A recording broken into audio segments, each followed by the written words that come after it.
Yeah, you kind of have to pinch yourself to think, wow, I'm actually looking at his own handwriting and an original illustration.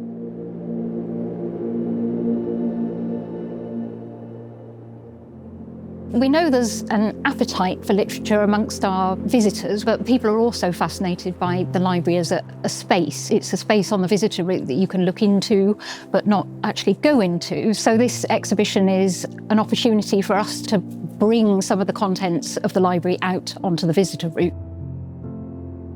Certain objects obviously announce themselves. We know that we have certain literary treasures, but aside from those, we had thousands of other amazing literary items to choose from. So it was a case really of narrowing them down in terms of both their significance and appeal, but also the kind of stories that they could tell that were specific to Chatsworth.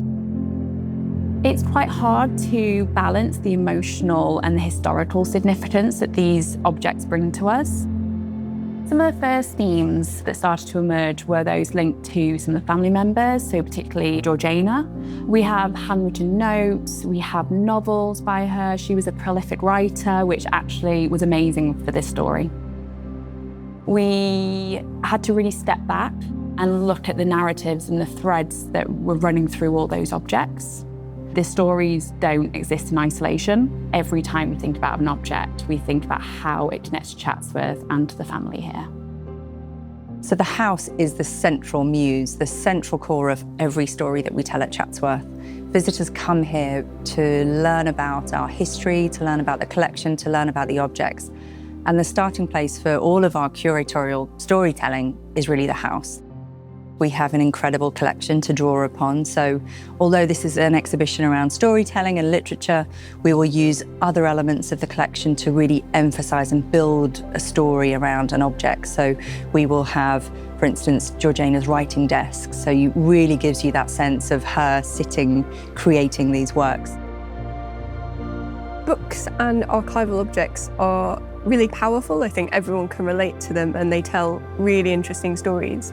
But visually, they're quite quiet. We will display them in cases, so they're often flat and it's quite easy for them to recede into the background. So what we were trying to do with this project is really work in collaboration with Fran and the Archives and Library team to pick objects that spoke to the books and those stories to try and add depth of texture and colour.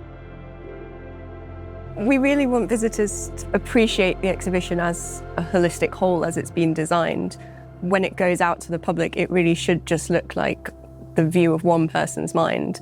But I think what we're hoping to highlight is just how many people and how many collaborations and discussions go into pulling something like this together.